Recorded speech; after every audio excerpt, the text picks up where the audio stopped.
ప్రియమైన వారలారా, యేసుక్రీస్తు నామమున మీకు నా ప్రేమపూర్వక శుభాకాంక్షలు. ఎలా ఉన్నారు? బాగున్నారా? దేవుని యందు మనసానందంతో ఉన్నారా? ఆశీర్వాదంగా ఉన్నారా? దేవుడు మనల్ని ఆశీర్వదించువారు. మీ జీవితంలో ఆశీర్వాదం ఉంచారు కదా. విద్య, అది ఒక ఆశీర్వాదము. మంచి ఆరోగ్యము, అది ఒక ఆశీర్వాదము. ఒక సొంత ఇల్లు, అది ఒక ఆశీర్వాదము. అవసరమునకు తగినట్లు ఒక వాహనము, కారు, బైకు, సైకిల్, అదొక ఆశీర్వాదము. పిల్లలు, అది ఒక గొప్ప ఆశీర్వాదము. పిల్లలకు మంచి జీవితము అమర్చబడి ఉన్నది, అది ఒక ఆశీర్వాదము. అనేక ఆశీర్వాదములు మనుషులకు జీవితాంతం అవసరమైనవి. ఆ ఆశీర్వాదములన్నింటినీ ప్రభువు ఇచ్చిచున్నారు. మీరు ఆశీర్వాదంగా ఉన్నారా? ఆశీర్వాదం వచ్చింది. ఒక కాలంలో ఆశీర్వాదంగా ఉన్నాము, ఇప్పుడు అన్నీ పోయినవి. ఇప్పుడు అన్నిటినీ కోల్పోయాము. ఒక కాలంలో బాగా ఆశీర్వాదంగా సంతోషంగా ఉన్నాము, ఇప్పుడు అన్నీ పోయినవి. ఇలాంటి పరిస్థితుల్లో ఉన్నారా? ఈ ఆశీర్వాదము ఉన్నది, ఇప్పుడు లేదు. ఈ ఆశీర్వాదంలో ఆనందంగా ఉండేవారం, ఇప్పుడు లేదు. అట్టి పరిస్థితుల్లో ఉన్నారా?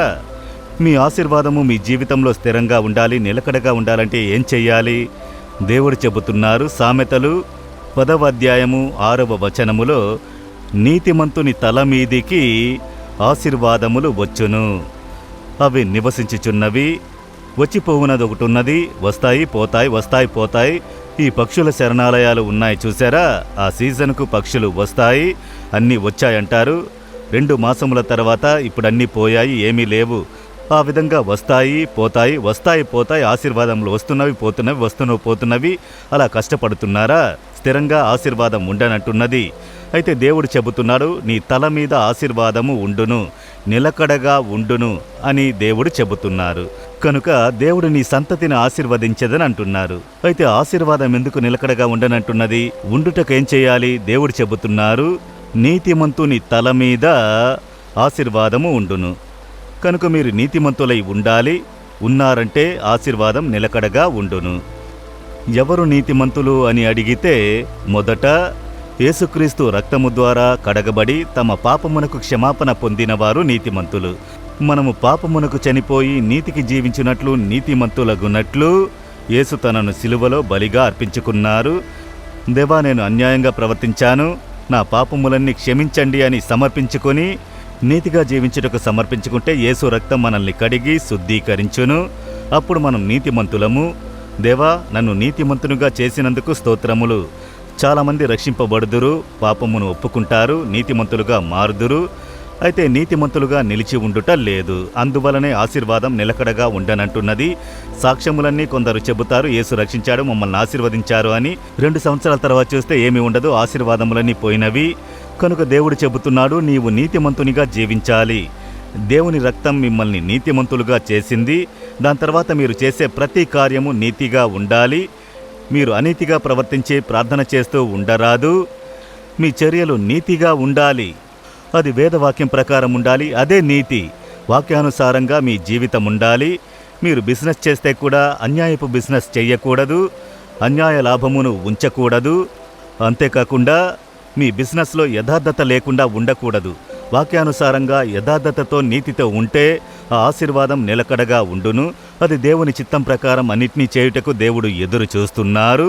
మీ ఇష్టానుసారంగా మీ ఆలోచన ప్రకారం మీరే ప్రణాళిక చేశారంటే దేవుడు తప్పుకుంటారు.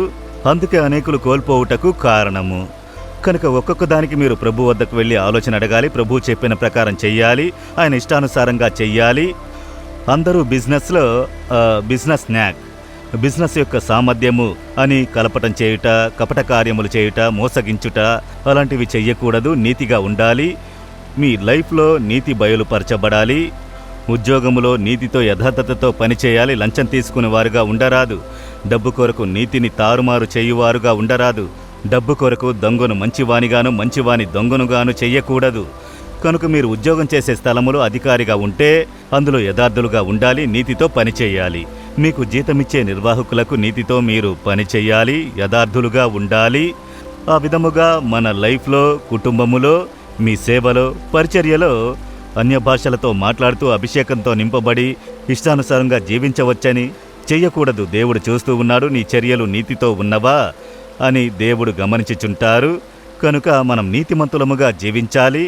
యేసు రక్తము ద్వారా నీతిమంతులముగా తీర్చబడి దేవుని సహాయంతో నీతితో జీవించాలి. ఈ కాలంలో నీతిమంతులుగా జీవించలేమండి, అది అప్పటి కాలము. ఇప్పుడు డబ్బు లేకుండా ఏమి చేయలేము. అన్ని అనీతి అలాగే కదా జరుగుచున్నవి. మీ చుట్టూ ఉన్న వారందరూ అన్యాయంగా నడవనివ్వండి, మీరు నీతిమంతులుగా నడవాలి.